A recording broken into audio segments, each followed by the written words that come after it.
Assalamualaikum warahmatullahi wabarakatuh. Teman-teman mahasiswa semuanya, apa kabar hari ini? Mudah-mudahan kita senantiasa dalam lindungan Allah Subhanahu wa taala. Pepatah mengatakan tak kenal maka tak sayang. Maka perkenalkan, nama saya Ali Imron dari program studi pendidikan agama Islam Universitas IAIN Syekh Nurjati Cirebon. Pada kesempatan ini saya akan menerangkan sedikit pembelajaran berbasis tes untuk memenuhi mata kuliah Bahasa Indonesia dengan dosen pengampu Ibu Dr. Kamariah MPD. Apa sih pembelajaran berbasis teks?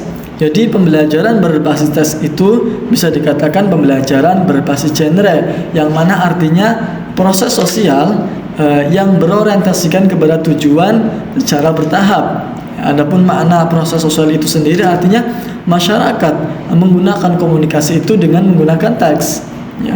Kemudian makna berorientasikan kepada tujuan artinya masyarakat dalam menggunakan teks maka perlu melakukan seperti halnya prosedur penggunaan barang ataupun lain sebagainya.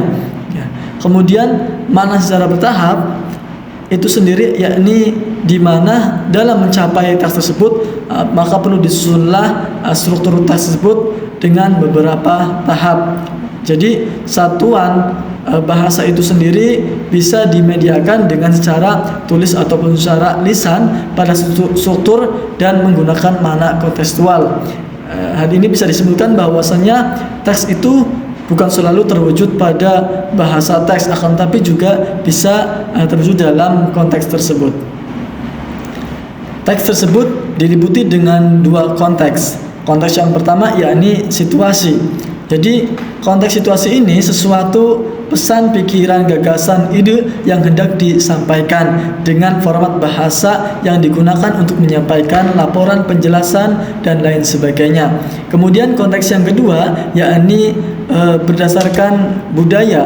Ini berkenaan dengan budaya masyarakat, tutur bahasa yang menjadi tempat teks-teks tersebut menjadi diproduksi.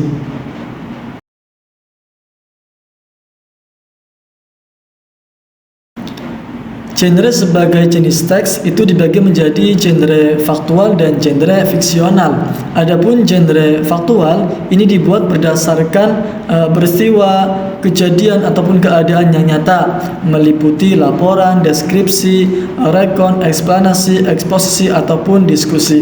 Adapun genre secara fiksional ini dibuat secara imajinasi ataupun keadaan yang tidak nyata, bisa meliputi anekdot, cerita, naratif ataupun eksemplon.